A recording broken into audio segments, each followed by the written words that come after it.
Hello, and welcome to today's Mindset Monday broadcast. I have a very pertinent topic to you if you are a leader that wants to understand more about how you can help motivate your team.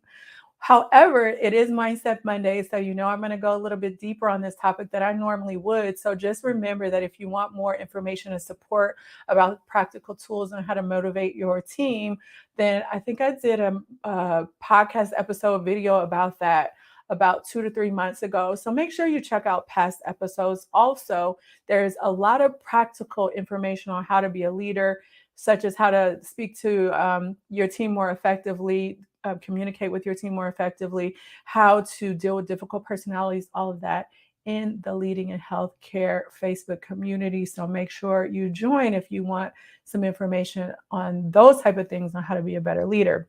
So, how do you motivate your team?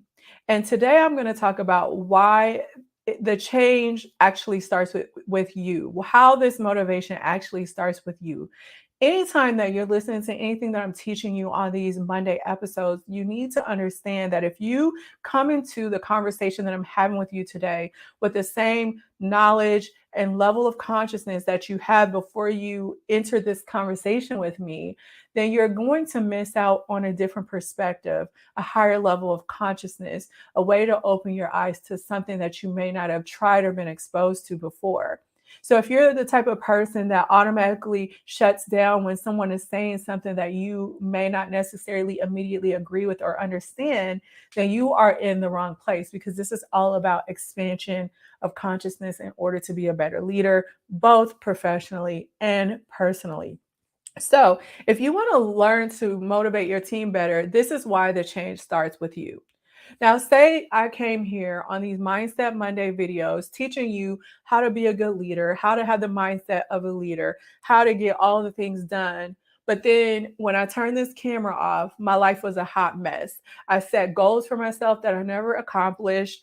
I had things that I wanted to do, like I knew I should be doing, like working out, eating right, staying organized with my work, all of those things. But it was just a hot mess. Or even if it wasn't a hot mess, it wasn't to the standard that I wished that I had for myself. How then would I be effective at teaching you what it is that you can do to be a better leader?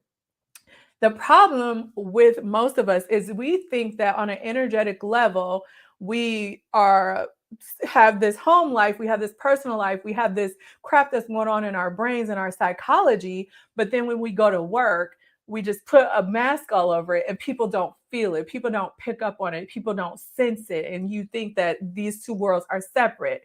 They are not. Wherever you go, your energy goes.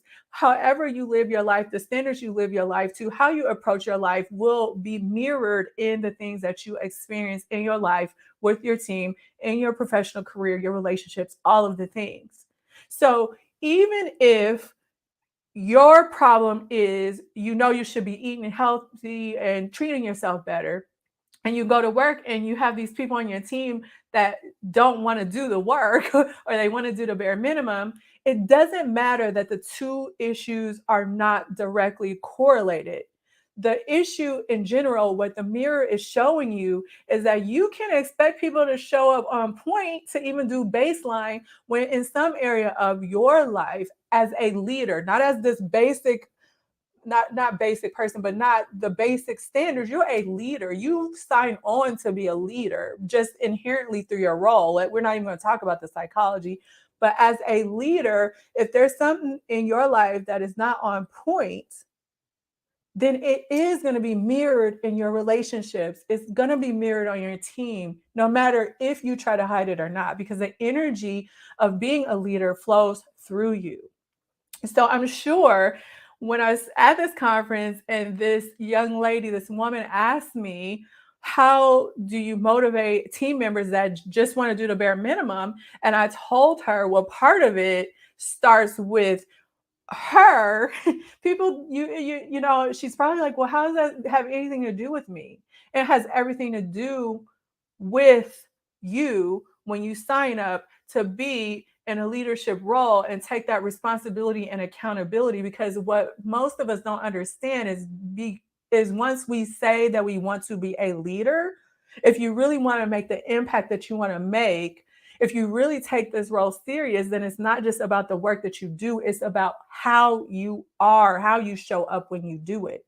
So, again, the accountability that I talk to you about, that I teach you about, staying on point, being on point, if you come and you look in my personal life, it's not perfect, but for the most part, I am doing and implementing and integrating and have mastered the things that I am teaching you to do. Otherwise, I could come on here and talk to you about this stuff, and you're not going to feel the energy coming off of what I'm saying as something that is trustworthy and something that you should follow if I'm not doing it, even if you didn't know that I wasn't doing it. We can all feel the energy of people that are not confident, they're full of crap, they're insecure, they got crap going on in their personal life, they haven't done healing and work around moving forward from traumas, they're bored, they're disinterested, they're disengaged. We can feel that.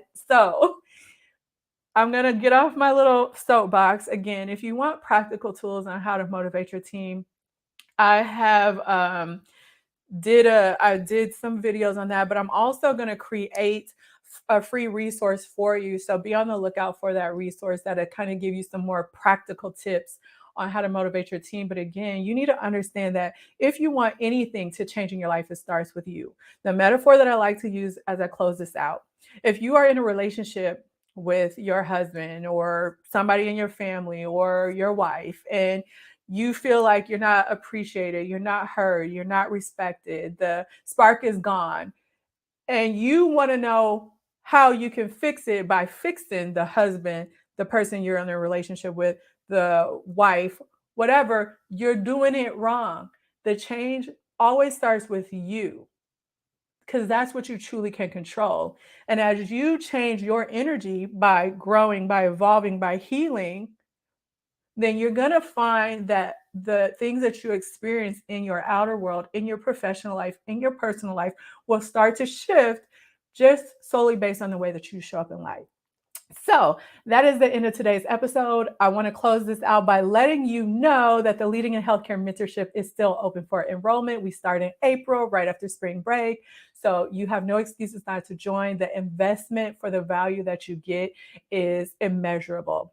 The Leading in Healthcare Mentorship is an 8-week program where not only I teach you the more tactical things you need to be a leader, like the time management, communication with your team, all of those type of things, but I also teach you more about this deep stuff we talk about on Mindset Mondays, about the internal psychology that you need to show up in chaotic, dynamic environments where we're stretched thin, healthcare, and be able to perform for a very sustained level at your best while still keeping your well-being intact, so that you can then have that energy, that psychology, that emotional capacity for the things that matter to you outside of your job. So if you want to learn more about how to be a better leader, a more effective leader, a high performing leader in not only your personal life, but your professional life, then you need to check out the link. It will be on the screen if you're watching this. It'll be in the show notes if you're listening to the podcast. And I will talk to you in the next episode. And hopefully I'll see you inside the mentorship. All right, take care. Bye.